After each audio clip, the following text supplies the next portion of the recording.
Hello friends, నమస్తే. Welcome to Vijaya's kitchen. ఇవాల్టి మన వీడియో వచ్చేసి పొంగల్ని కుక్కర్లో సింపుల్గా అదే టేస్ట్తో ఎలా ప్రిపేర్ చేయాలో చూద్దాము.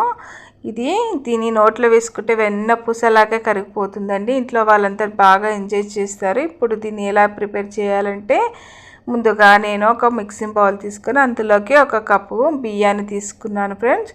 ఒక కప్పు బియ్యాన్ని తీసుకొని దీన్ని ఒక 2 టైమ్స్ 2 సార్లు శుభ్రంగా వాష్ చేసుకుంటున్నాను. వాష్ చేసుకున్న తర్వాత ఇందులోకి మళ్ళీ సరిపడినన్ని వాటర్ అనేది పోసుకోవాలి. వాటర్ని పోసుకొని దీన్ని ఒక 1/2 అవర్ సేపు అన్న నానబెట్టుకోవాలి ఫ్రెండ్స్.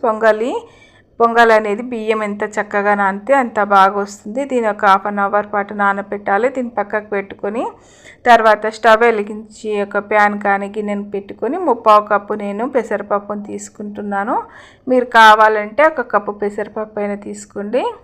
1 కప్పు బియ్యానికి నేనైతే ఇక్కడ 3/4 కప్పు పెసరపప్పును తీసుకొని ఫ్లేమ్ అనేది సిమ్లో పెట్టుకొని ఈ పెసరపప్పు అనేది పచ్చిదనం పోయేంత వరకు ఈ విధంగా మంచి కలర్ వచ్చేంత వరకు పెసరపప్పును వేయించుకోవాలి ఫ్రెండ్స్.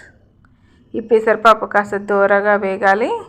ఒక కలర్లోకి వచ్చిన తర్వాత ఈ విధంగా వేగిన తర్వాత స్టవ్ ఆఫ్ చేసుకోవాలి. స్టవ్ ఆఫ్ చేసుకొని ఇది చల్లారాలి. ఇది చల్లారిన తర్వాత ఒక బౌల్లోకి తీసేసుకొని దీన్ని కూడా శుభ్రంగా వాష్ చేసుకొని చూడండి. ఇలా వాష్ చేసుకున్న తర్వాత ఒక కుక్కర్ తీసుకుని అందులోకి ఈ విధంగా కడిగి పెట్టుకున్న పెసరపప్పును అలాగా నానిన బియ్యాన్ని కూడా వేసిన తర్వాత ఇక్కడ నేను 10 కప్పుల వరకు వాటర్ని పోసుకుంటున్నాను. ఏ కప్పుతో అయితే బియ్యాన్ని తీసుకున్నానో అదే కప్పుతో నేను 10 కప్పుల వరకు వాటర్ తీసుకున్నాను ఫ్రెండ్స్. మీకు పొంగల్ అనేది జారుగా కావాలంటే వాటర్ ఎక్కువగా పోసుకోవచ్చు. పొంగల్ అప్పుడు చాలా బాగుంటుంది. ఇక్కడ 10 కప్పుల వరకు వాటర్ని పోసుకున్న తర్వాత ఇందులోకి నేను సరిపడినంత సాల్ట్ను వేసుకుంటున్నాను. తర్వాత అలాగే ఇందులోకి కొద్దిగా పసుపును వేసుకుంటున్నాను. అలాగే 2 టేబుల్ స్పూన్ల వరకు నెయ్యిని వేసుకుంటున్నాను. మీరు కావాలంటే ఇందులో మిరియాలైనా వేసుకోవచ్చు ఫ్రెండ్స్.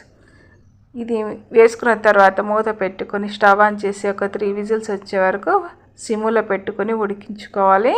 ఈ విధంగా ఉడికిన తర్వాత మూత తెరిచి చూస్తే చూడండి, పొంగల్ అనేది చక్కగా ఉడికిపోయింది కదా. ఇలా జారుగా ఉంటేనే పొంగల్ అనేది చాలా టేస్టీగా ఉంటుంది ఫ్రెండ్స్. చాలా బాగుంటుంది. చూడండి, పప్పు బియ్యం అంతా కూడా 2 కూడా చక్కగా ఉడికిపోయింది. వాటర్ అంతా కూడా కరెక్ట్గా సరిపోయింది.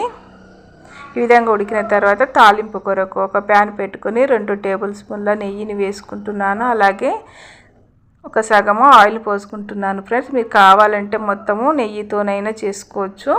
ఇది కాస్త వేడి అయిన తర్వాత ఇందులోకి జీలకర్ర, ఆవాలు, పచ్చిశనగపప్పు, అలాగే కరివేపాకు, ఎండుమిర్చిని తుంచి వేసాను. తర్వాత పచ్చిమిర్చిని సన్నగా కట్ చేసి వేసుకొని ఈ విధంగా వెల్లుల్లి రెబ్బల్లో అల్లం ముక్కల్ని కట్ చేసి వేసుకోవాలి. తర్వాత వీటిని కాస్త దూరగా వేగిన తర్వాత ఇందులోకి కాజును కూడా వేసుకోవాలి ఫ్రెండ్స్.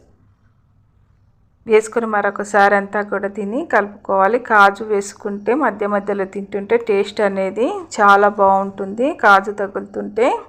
తర్వాత ఇందులోకి ఒక 2 టేబుల్ స్పూన్ల వరకు మిరియాల పొడిని వేసాను ఫ్రెండ్స్. మిరియాల పొడి వేయడం వలన ఈ ఫ్లేవర్తో పొంగల్ అనేది చాలా బాగుంటుంది టేస్ట్. మీరు కావాలంటే మిరియాలైనా వేసుకోవచ్చు. తర్వాత ఇది కాస్త దూరగా వేగిపోవాలి. ఈ విధంగా తాలింపు అనేది కాస్త దూరగా వేగిన తర్వాత ఇప్పుడు స్టవ్ ఆఫ్ చేసుకోవాలి. స్టవ్ ఆఫ్ చేసుకొని ఈ తాలింపును మనం ఉడికించి పెట్టుకున్న పొంగలి మిశ్రమంలోకి దీన్ని తాలింపును వేసుకుంటే ఇందులోకి సన్నగా తని పెట్టుకున్న కొత్తిమీరను కూడా వేసుకోవాలి ఫ్రెండ్స్. వేసుకొని ఈ తాలింపు కొత్తిమీర అంతా కూడా పొంగల్లో కలిసే విధంగా ఒకసారి అంతా కూడా బాగా కలుపుకోవాలి. చూడండి, వాటర్ అనేది కూడా కరెక్ట్గా సరిపోయింది ఫ్రెండ్స్. ఇక్కడ ఈ విధంగా జారుగా ఉంటేనే పొంగల్ అనేది చాలా బాగుంటుంది.